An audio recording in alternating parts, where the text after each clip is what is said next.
Bismillahirrahmanirrahim. Baik. Bismillahirrahmanirrahim. Assalamualaikum warahmatullahi wabarakatuh.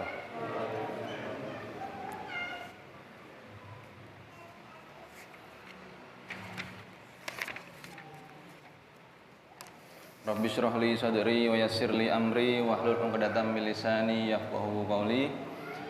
Asyhadu an la ilaha illallah wa asyhadu anna Muhammadar Rasulullah. Alhamdulillahirabbil alamin wa bihi nasta'in wa ala umurid dunya waddin. Wassalatu wassalamu ala asyrafil anbiya'i wal mursalin.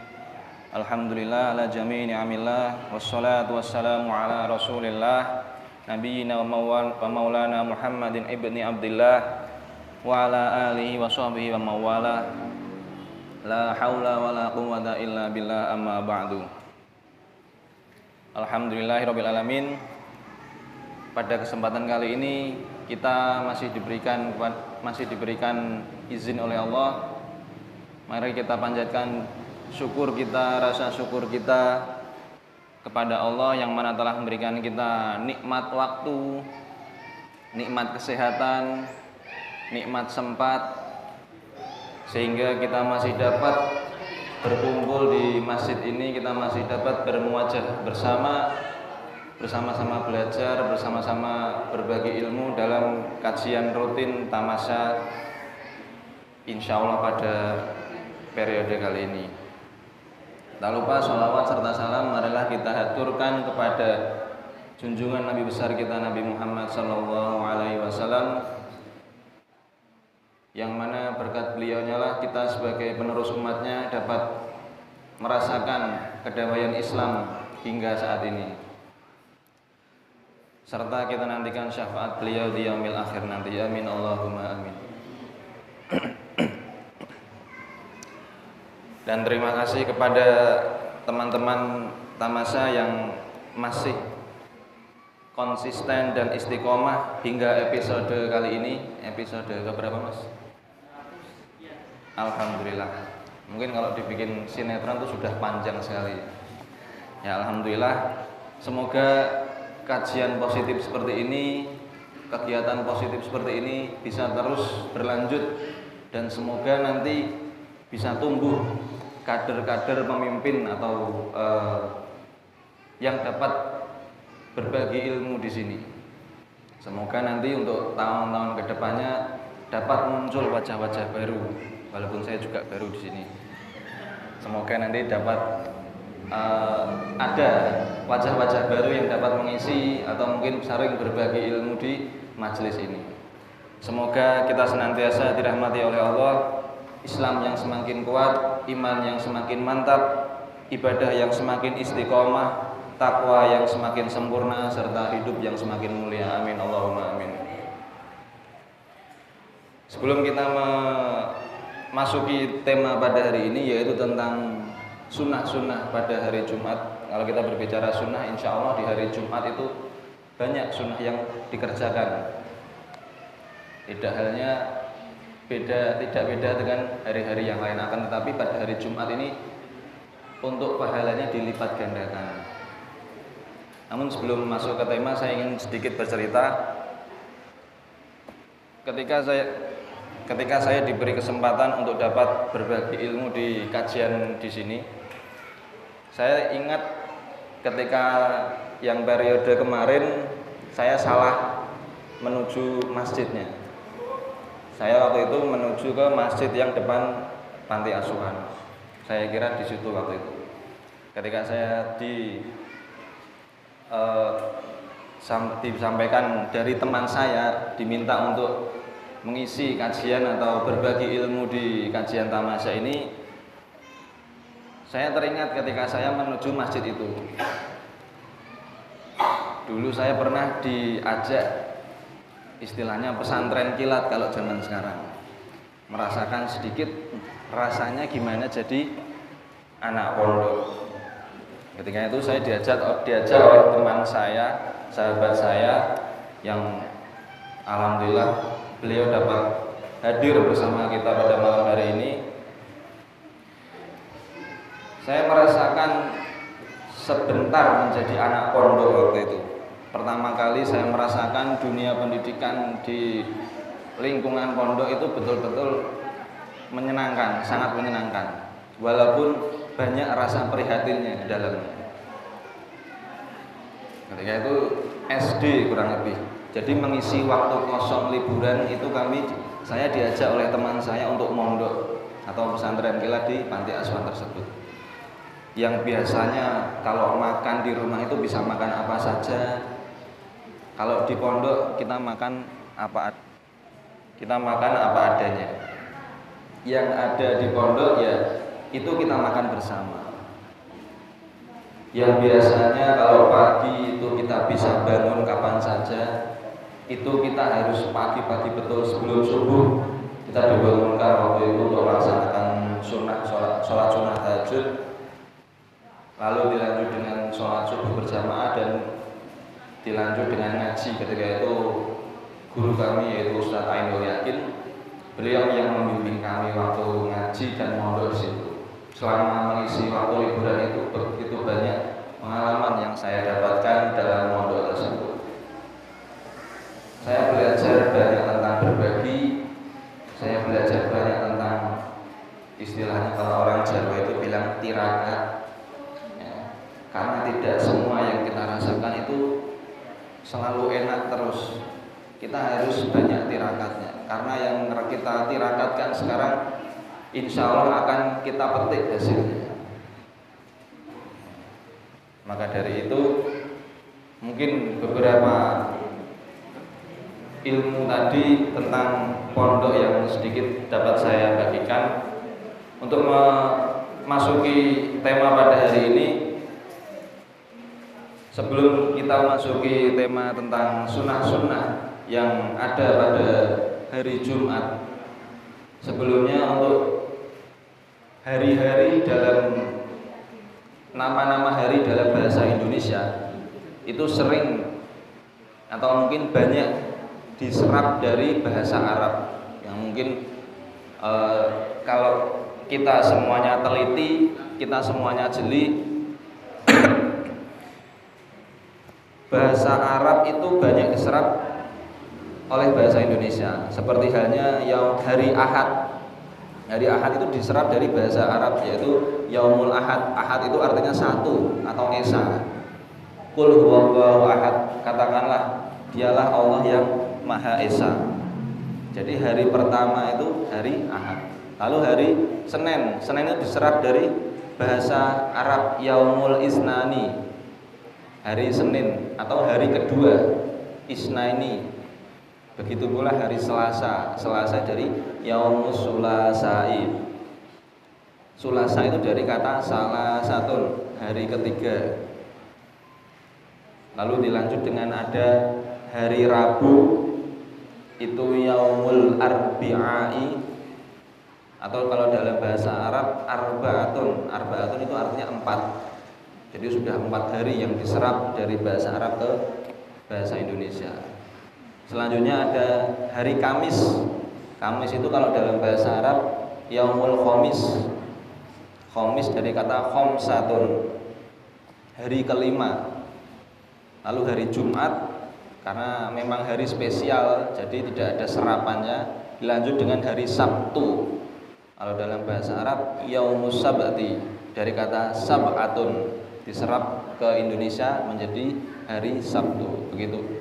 Mungkin itu sedikit cocokologi ya yang dapat kita pelajari.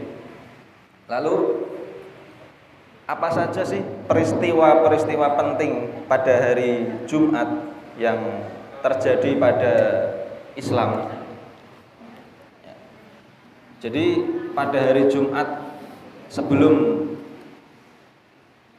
datangnya Rasulullah itu banyak kejadian-kejadian yang terjadi pada hari Jumat atau peristiwa-peristiwa yang penting yang terjadi pada hari Jumat.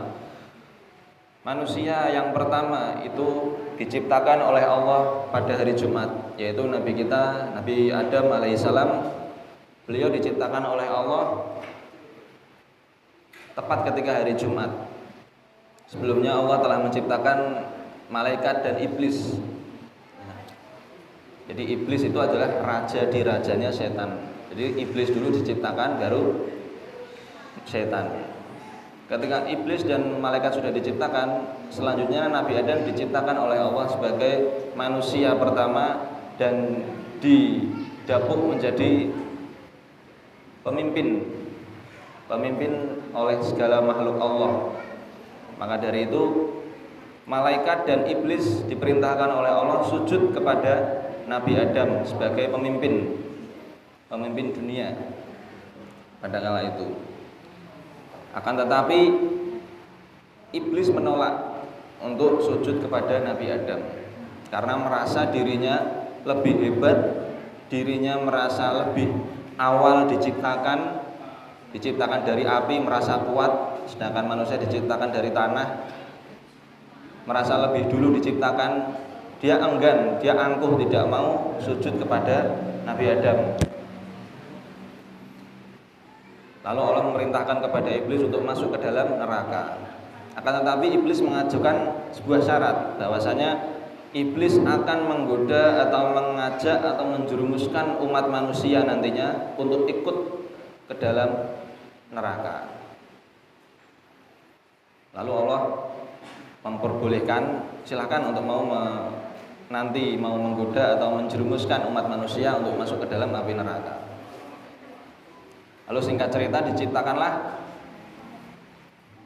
Siti Hawa juga, yang mana sebagai pasangan dari Nabi Adam. Selanjutnya terjadinya mukjizat Rasulullah. Mukjizat yang dimaksud di sini adalah terakhir kali ayat Al-Qur'an turun, surat Al-Maidah ayat 3 itu turun pada hari Jumat juga. Itu merupakan peristiwa penting, wahyu terakhir yang diturunkan oleh Allah kepada Nabi Muhammad. Surat Al-Maidah ayat ketiga. A'udzubillahi minasyaitonirrajim. Bismillahirrahmanirrahim. Al-yauma akmaltu lakum dinakum wa atmamtu 'alaikum ni'mati wa raditu lakumul Islam madina. Jadi ayat ini sebagai wahyu terakhir yang mana di dalamnya berpesan bahwa Allah menyempurnakan agama seorang, yaitu dengan agama Islam. Ya. Jadi ayat terakhir itu merupakan peristiwa penting yang mana turunnya juga pada hari Jumat. Selanjutnya hari Jumat merupakan hari menikahnya para nabi dan rasul. Yang pertama ada Nabi Adam dan Siti Hawa. Beliau menikah juga ketika hari Jumat, yang mana Siti Hawa diciptakan oleh Allah lewat tulang rusuk sebelah kirinya Nabi Adam. Makanya sekarang banyak istilah wanita diciptakan dari tulang rusuk laki-laki. Itu dari Nabi Adam, Siti Hawa diciptakan dari tulang rusuk sebelah kirinya Nabi Adam.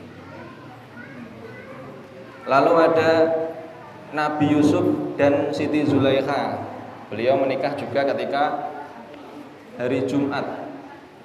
Ketika itu Nabi Yusuf merupakan putra dari salah satu nabi juga, yaitu Nabi Yakub. Yang mana ketika itu Nabi Yusuf bermimpi bahwasanya Nabi Yusuf melihat 11 bintang di langit dan juga matahari serta rembulan bersujud kepadanya. Lalu Nabi Yusuf menanyakan kepada ayahnya, apa makna dari mimpi tersebut? Lalu ketika disampaikan kepada sang ayah, ayahnya menjawab bahwasanya kelak engkau akan menjadi seorang pemimpin yang ditaati oleh umat-umatmu, menjadi seorang pemimpin besar. Lalu setelah sekian lama terdengarlah berita tersebut kepada saudara-saudaranya Nabi Yusuf. Lalu saudaranya Nabi Yusuf merencanakan sebuah rencana yang mana supaya tidak terwujud mimpi tersebut. Nah, saudara-saudaranya merencanakan ingin membunuh atau menghilangkan atau melenyapkan Nabi Yusuf dengan cara dibuang ke sumur, tapi dengan seolah-olah dimakan oleh hewan buas dengan disisakan bajunya saja. Lalu ketika setelah dibuang oleh saudara-saudaranya ke sebuah sumur, kembalilah mereka kepada ayahnya, Nabi Yakub, menyampaikan bahwasanya Nabi Yusuf telah mati terbunuh karena dimakan hewan buas. Yang membuat Nabi Yakub sedih, akan tetapi Nabi Yakub mengetahui bahwasanya Nabi Yusuf sebenarnya tidak dibunuh, akan tetapi dibuang oleh saudara-saudaranya. Nabi Yakub sudah mengetahui itu. Qadarullah, alhamdulillah Nabi Yusuf ketika itu diselamatkan oleh Allah dan dipertemukan oleh istrinya, yaitu Siti Zulaikha, dan akhirnya menikah. Yang mana Siti Zulaikha ketika itu menjadi salah satu orang terpandang di negerinya. Lalu Allah mempertemukanlah dengan Siti Zulaikha. Lalu ada Nabi Musa yang menikah dengan Safura, atau ada yang bilang Safura atau Safura atau Sofuro. Jadi beda-beda redaksinya. Ketika itu Nabi Musa sedang pergi di sebuah lembah atau perbukitan. Di situ terdapat seorang wanita atau perempuan, yang mana wanita tersebut bernama Safuro itu. Ia sedang menggembala kambingnya, hewan peliharaannya. Dia ingin memberi minum kambing tersebut. Akan tetapi di tengah kerumunan banyak orang, dia kesulitan untuk mengambilkan minum kambing peliharaannya. Lalu Nabi Musa dengan rasa ikhlasnya membantu untuk mengambilkan minum dari sebuah sumur. Melihat kejadian itu, pulanglah Safura ke rumah dan menceritakan kepada ayahnya, yaitu Nabi Syuaib, ayah dari Safura. Mendengar cerita itu, Safura diperintahkan oleh ayahnya untuk memanggil Nabi Yusuf untuk dipertemukan kepada sang ayah. Karena keikhlasannya, karena kebaikannya, karena kerendahan hatinya, Nabi Yusuf dinikahkan oleh putri dari Nabi Syuaib, yaitu Safura, dan bertepatan pada hari Jumat. Lalu ada Nabi Sulaiman dan Ratu Bilqis. Ini ada yang bilang di redaksi, ada yang Balqis, ada juga yang Bilqis. Ya. Jadi Nabi Sulaiman merupakan salah satu Nabi Allah yang memiliki banyak sekali mukjizat. Salah satunya beliau dapat berbicara dengan atau berkomunikasi dengan hewan serta bangsa jin dan syaitan. Ketika itu dalam perjalanan Nabi Sulaiman hendak melakukan sebuah perjalanan dengan para pengikutnya, hewan-hewan. Berhenti di sebuah lembah, Nabi Sulaiman melihat ada segerombolan semut sedang menyeberang jalan. Lalu Nabi Sulaiman menghentikan perjalanannya dan berdoa kepada Allah supaya semut-semut tersebut segera menyingkir, karena ketika apabila tidak menyingkir akan terbunuh oleh banyaknya pasukan hewan Nabi Sulaiman yang akan lewat. Atas izin Allah, maka semut-semut tersebut membukakan jalan untuk Nabi Sulaiman. Itu salah satu bentuk mukjizat Nabi Sulaiman, dapat berkomunikasi, dapat berbicara dengan hewan-hewan. Lalu ketika di lain waktu Nabi Sulaiman mengadakan sidak atau mungkin inspeksi lah, semacam itu, kepada hewan-hewan pasukannya, Nabi Sulaiman memerintahkan burung hudhud untuk mencari minum. Ketika itu Nabi Sulaiman merasa kehausan, memerintahkan burung hudhud untuk mencari minum. Setelah burungnya terbang, lama Nabi Sulaiman menunggu akan kehadiran burung hudhud tersebut. Lama ditunggu, akhirnya burung hudhud datang dengan membawa sebuah berita, yang mana berita ini disampaikan kepada Nabi Sulaiman. Aku membawa sebuah berita penting, ya Nabi Sulaiman. Lalu Nabi Sulaiman menjawab, apabila kau berbohong, maka aku akan menghukummu. Aku sudah sangat lama menunggumu di sini, tapi kau tidak kunjung datang untuk menemuiku. Berita apa yang kau bawa, ya wahai hudhud? Lalu hudhud menyampaikan beritanya, bahwasanya ketika dia terbang tadi mencari minum untuk Nabi Sulaiman, dia melihat negeri di Yaman, melihat kota di Yaman, yaitu kota Sabah, yang mana kota tersebut adalah kotanya Ratu Bilqis, yang mana terlihat di sana istana megah milik Ratu Bilqis. Yang membuat Nabi Sulaiman marah adalah ketika Hudhud menyampaikan bahwasanya Ratu Bilqis ternyata tidak menyembah Allah melainkan menyembah matahari. Nabi Sulaiman menjawab, bagaimana bisa orang menyembah selain Allah, menyembah yang diciptakan, bukan malah menyembah yang menciptakan. Lalu seketika itu juga Nabi Sulaiman mengirimkan sepucuk surat kepada Ratu Bilqis melalui burung Hudhud untuk ajakan memeluk agama Islam, menyembah Allah. Akan tetapi setelah diterimanya surat tersebut, ibaratnya dirapatkan dengan para petinggi-petinggi istananya, salah satu ada yang mengatakan kita adalah negeri yang kuat, kita adalah kerajaan yang kuat. Kalau kita bisa memerangi, kita sangatlah bisa, karena kita memiliki pasukan yang hebat, kata salah satu dari yang rapat dengan Ratu Bilqis tadi. Akan tetapi dengan kelembutannya, dengan kemurahannya, Ratu Bilqis mengutus orang untuk datang ke Nabi Sulaiman dengan memberikan sebuah hadiah, dengan maksud untuk mengajak kembali Nabi Sulaiman menyembah matahari. Jadi yang awalnya Nabi Sulaiman mengajak untuk menyembah Allah, ini dikirimkan hadiah, dibalik Nabi Sulaiman yang diajak untuk menyembah matahari.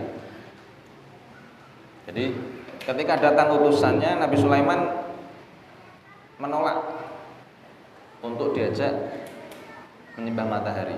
Bahkan hadiah yang dari Ratu Bilqis pun tidak diterima, dikembalikan ke Ratu Bilqis lagi, dan seketika itu juga utusannya kembali dan menyampaikan kepada Ratu Bilqis bahwasanya raja tersebut menolak untuk diajak menyembah matahari. Tanpa ada rasa tersinggung, Ratu Bilqis merencanakan untuk datang ke kerajaan Nabi Sulaiman. Belum sampai ke sana, baru mendengar beritanya, Nabi Sulaiman memerintahkan kepada pengikutnya, siapa yang bisa memindahkan singgasana Ratu Bilqis ke dalam singgasanaku. Salah satu pengikutnya, yaitu mungkin tidak asing di telinga kita, yaitu Jin Ifrit.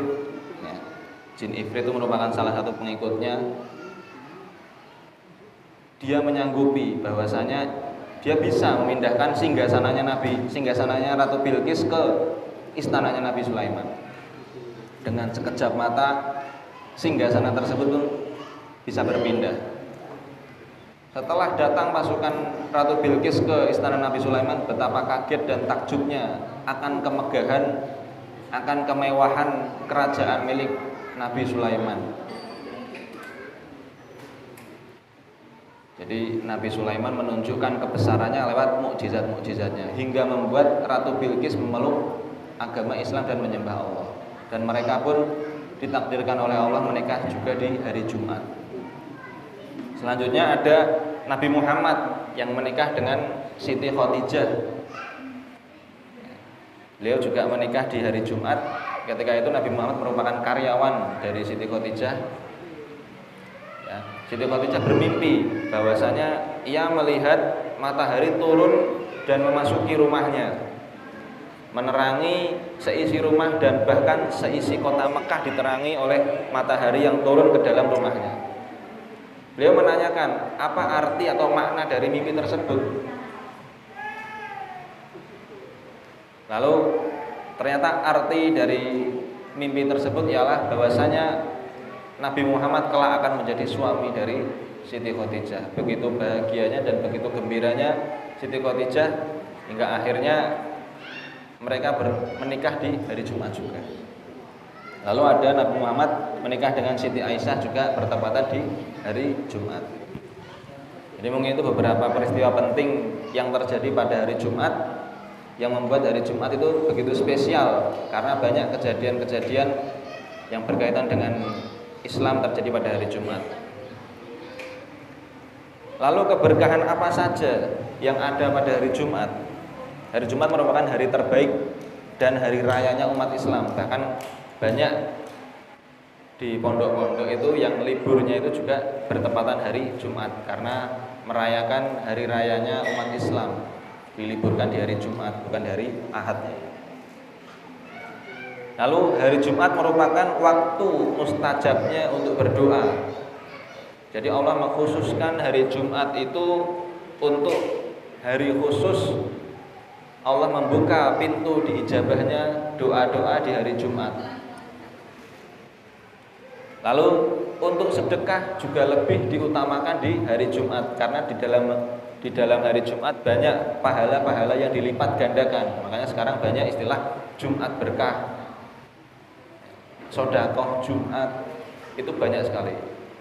Itu gerakan-gerakan positif yang bagus sekali yang perlu diistiqomahkan.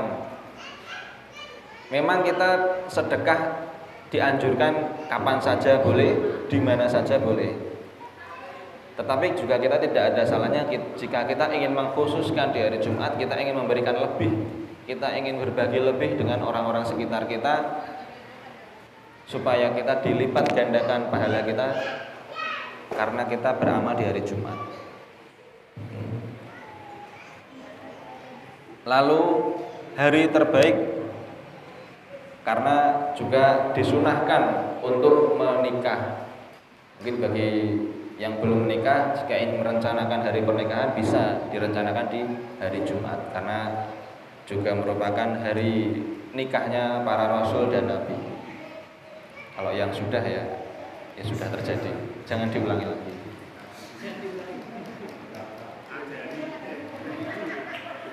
Kalau mau remedi ya jangan remedi kalau bisa. Selanjutnya, apa saja sih amalan-amalan atau mungkin sunnah-sunnah yang dapat kita lakukan di hari Jumat? Kalau kita berbicara amalan, insya Allah sunnah-sunnah yang biasa kita lakukan di hari-hari biasa itu ketika kita amalkan di hari Jumat merupakan sebuah sunnah juga dan bahkan dilipat gandakan. Akan tetapi ada beberapa amalan lain, yaitu yang pertama, kita dianjurkan untuk membaca surat Al-Kahfi, khususon untuk ayat 1 sampai 10. Kalau apabila kita sering membaca atau bahkan kita dapat menghafalkannya, dalam sebuah hadis dikatakan akan dibebaskan akan dilindungi dari fitnah Dajjal di yaumil akhir nanti. Ketika kita menghafalkan 10 surat awal di surat Al-Kahfi, 10 ayat awal di surat Al-Kahfi. Lalu membaca surat Sajadah, Yasin dan Ad-Dukhan itu juga disunahkan untuk kita baca ketika hari Jumat. Itu kita bisa baca mulai dari pagi dini hari Jumat sampai mungkin menjelang maghrib. Itu afdolnya waktunya sebelum pergantian malam. Kita baca untuk ayat surat-surat tersebut. Lalu kita juga bisa memperbanyak istighfar serta doa dan zikir kepada Allah. Kalau kita merasa kita tidak butuh doa, maka kita merupakan salah satu hamba yang sangat-sangat sombong dan takabur. Kita tidak butuh doa, kita tidak butuh zikir. Allah itu adalah tempat bergantungnya kita. Allahus Somad, Allah adalah tempat bergantung. Jadi kita kalau ada masalah, kita ada problematika, kadang kita sering malah bikin story WA. Kita menceritakan keluh kesah kita dalam story WA. Harusnya kan kita menceritakan keluh kesah kita kepada Allah. Tapi sekarang zamannya berbalik.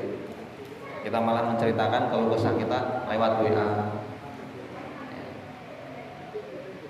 Jadi mulai kita rubah hal-hal yang mungkin kurang tepat seperti itu. kita perbanyak istighfar, kita perbanyak zikir khususnya di hari Jumat. Mari kita perbanyak amal-amal sunnah kita serta amal-amal sunnah kita, serta kita perbanyak sholawat kepada Nabi. Innallaha wa malaikatahu yusholluna 'alan nabi. Jadi Allah, malaikat pun juga bersolawat kepada Nabi. Akan tetapi makna sholawatnya itu berbeda dengan kita sebagai umat manusia. Kalau kita umat manusia bersolawat kepada Nabi itu kita meminta syafaat atau meminta pertolongan beliau di yaumil akhir nanti. Akan tetapi jika Allah bersolawat kepada Nabi Muhammad, Allah menyampaikan, memberikan rahmat dan kasih sayangnya kepada Nabi Muhammad, menunjukkan rasa kasih sayangnya dengan bersolawat kepada Nabi. Sedangkan malaikat bersolawat kepada Nabi dengan tujuan dan makna mengagungkan Nabi Muhammad, kedudukannya bahwasanya Nabi Muhammad itu memang manusia yang paling sempurna dan Amirul Mukminin, pemimpin untuk semua umat. Jadi perbedaan makna sholawat itu berbeda antara manusia, Allah dan malaikat. Kita sebagai hamba, kita sebagai umat Nabi Muhammad, kalau jika kita ingin mendapatkan pertolongan atau syafaat beliau di yaumil akhir nanti, ya, kita tidak pernah ketemu, kita tidak kenal. Minimal kita bersolawat dengan beliau, kita meneladani yang beliau sampaikan, kita mempelajari silsilahnya beliau. Ibarat seperti manusia, apabila kita tidak kenal, kalau kita tidak kenal, kita mau minta tolong, itu kan orangnya pasti tidak akan mau membantu kita, ya.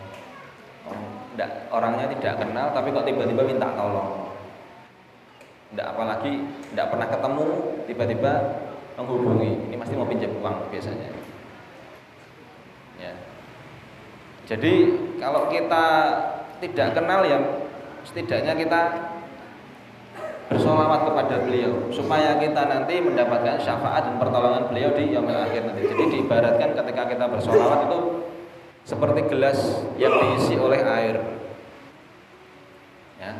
Solawat itu ibaratkan airnya, kita diibaratkan seperti baki atau mungkin lemek di bawah cangkir atau gelas itu. Semakin banyak kita mengisi air, semakin banyak kita bersolawat, maka solawat itu akan kembali kepada kita sendiri,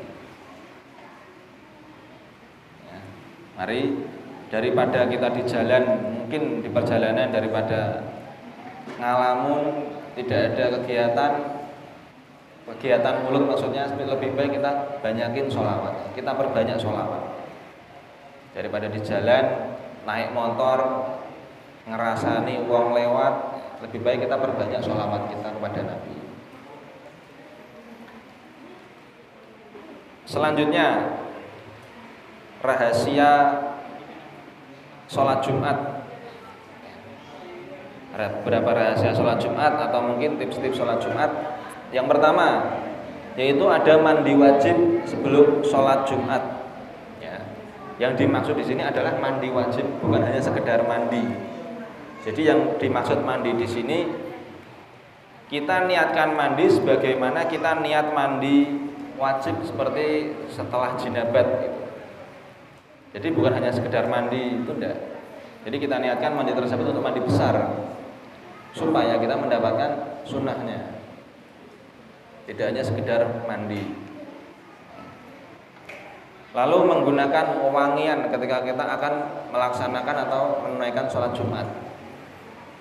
Alangkah baiknya kita berangkat sholat dengan mengenakan wewangian. Lalu mengenakan pakaian terbaik kita, ya. Mungkin saya artikan di sini untuk mengenakan pakaian terbaik, kalau bisa tidak hanya hari Jumat, bahkan ketika sholat pun kita mengenakan pakaian terbaik kita. Karena kita saja kalau mau bertemu manusia, bertemu dengan ciptaannya, mau kondangan atau mungkin mau ketemu teman atau mungkin mau ketemu atasan, kita pasti berpenampilan yang terbaik. Kita memberikan kesan yang terbaik kepada orang lain yang melihat kita. Padahal kita bertemu dengan yang diciptakan. Masa kita akan menghadap, akan berkomunikasi langsung, karena sholat kan itu komunikasi langsung ya, antara kita dengan Allah, dengan pencipta kita. Maka saya harapkan ketika kita sholat, kita baiknya mengenakan pakaian yang terbaik. Terbaik itu versinya banyak, karena terbaiknya saya belum tentu terbaiknya yang lain. Terbaik untuk versinya masing-masing. Lalu ada bersiwak.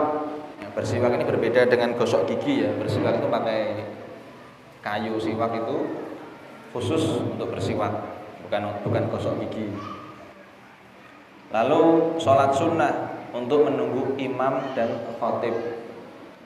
Bisa juga untuk menunggu datangnya waktu sholat Jumat. Sholat sunnah ini banyak. Misal kita baru masuk masjid, kita bisa melaksanakan sholat tahiyatul masjid bisa. Atau mungkin kita bisa sambil menunggu dengan sholat hajat bisa. Karena sholat hajat tidak ada waktu khususnya, bisa kapan saja. Berbeda dengan sholat tahajud, berbeda dengan sholat witir, ada waktu-waktu khususnya. Kalau sholat hajat bisa kapan saja. Akan tetapi dianjurkan ketika malam hari. Ya, bisa juga kita sholat sunnah qobliyah bisa. Jadi sholat sunnah kita tujukan, kita niatkan untuk menunggu datangnya sholat Jumat, untuk menunggu imam dan khatib naik ke mimbar. Lalu juga ada memotong kuku dan bulu-bulu halus. Ya. Jadi dianjurkan untuk memotong kuku, mencukur bulu, atau mungkin bahkan mandi wajib. Kita juga dianjurkan atau disunahkan untuk mendahulukan yang kanan.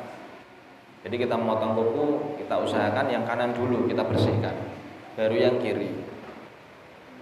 Karena kita melakukan segala sesuatu itu dimulai atau melakukan dengan yang kanan. Kadang kalau kita sholat, kalau kita amati, kenapa yang depan yang kanan? Untuk menutup yang kiri, karena depan itu simbol sebuah kebaikan. Untuk menutup yang buruk, yang depan yang kanan, yang belakang yang kiri. Ya. Bahkan kita masuk masjid pun juga dianjurkan pakai kaki kanan, keluar masjid pakai kaki kiri. Berbeda dengan ke toilet. Kalau ke toilet masuknya pakai kaki kiri, keluarnya pakai kaki kanan. Karena kalau keluar kita dalam keadaan bersih, sedangkan masuk kita untuk memasuki daerah yang atau ruangan yang kotor najis, kita pakai kaki kiri. Sedemikian rupa Islam sudah mengatur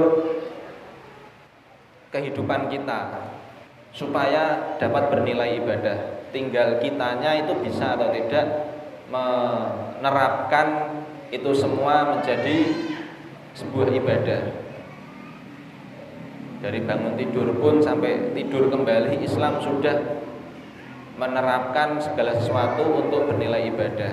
Semuanya ada. Bangun tidur kita bisa antara bangun tidur biasa atau bangun tidur ibadah, itu bisa.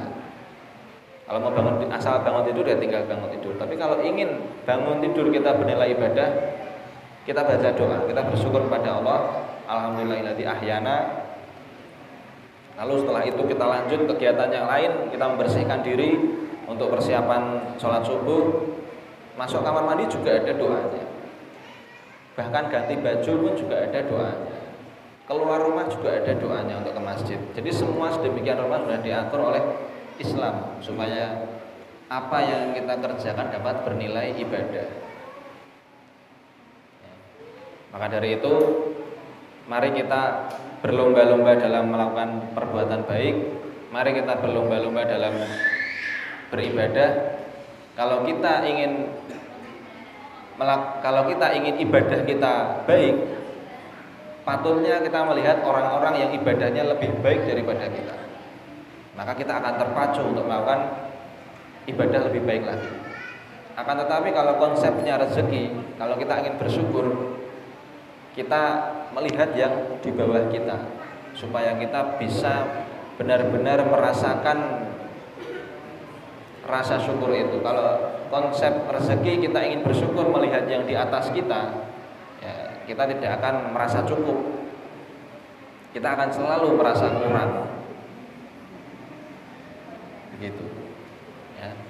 Mungkin sebelum saya akhiri, sedikit saya ingin menyampaikan atau mungkin sedikit berbagi. Ya, tadi saya sudah menyampaikan beberapa poin-poin, mungkin banyak sekali. Ada peristiwa penting, keberkahan hari Jumat, amal-amalan hari Jumat, banyak yang saya sampaikan. Mungkin dari jamaah sekalian, bapak-bapak, ibu-ibu, mas-mas, mbak-mbak yang menyimak yang saya sampaikan tadi, kalau bisa menyampaikan beberapa yang saya tanyakan, biasanya jamaah yang bertanya ini gantian balik yang tanya. Ya, ini ada sedikit bukan kue, ya pokoknya sedikit lah. Jangan dilihat isinya, tapi manfaatnya semoga. Tadi saya menyampaikan beberapa peristiwa penting di hari Jumat. Mungkin bagi yang dapat menyebutkan apa saja peristiwanya, bisa menyebutkan. Boleh bapak-bapak, ibu-ibu, mas-mas atau mbak-mbak. Alhamdulillah Pak. Monggo Bapak. Apa saja peristiwa penting yang terjadi? Nggih. Nggih.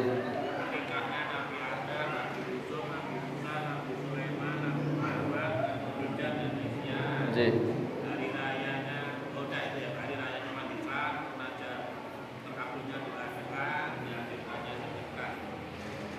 Alhamdulillah. Merangkum Bapak. Alhamdulillah. Semoga ilmu yang saya sampaikan dapat bermanfaat untuk kita semuanya. Alhamdulillah. Monggo Bapak, ada sedikit. Oke, bener Bapak. Alhamdulillah. Selanjutnya, mungkin ada dari mas-mas atau mbak-mbaknya atau mungkin ibu-ibu, apa saja amalan atau sunnah yang dapat kita laksanakan pada hari Jumat?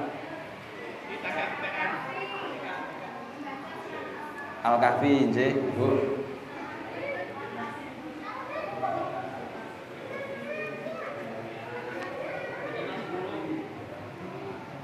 Membaca surat Al-Kahfi lalu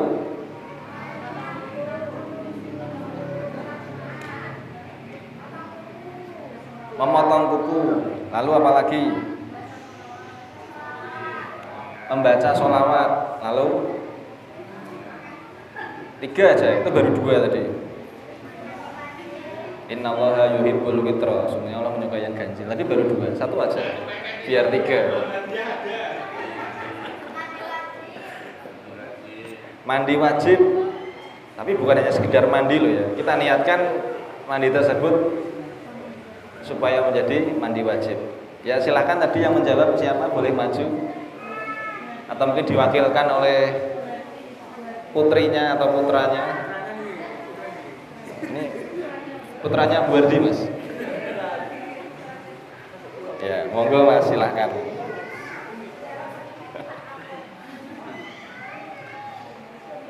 Baik, terima kasih. Saya akhiri, wabillahi taufik wal hidayah. Akhiran, wassalamualaikum warahmatullahi wabarakatuh.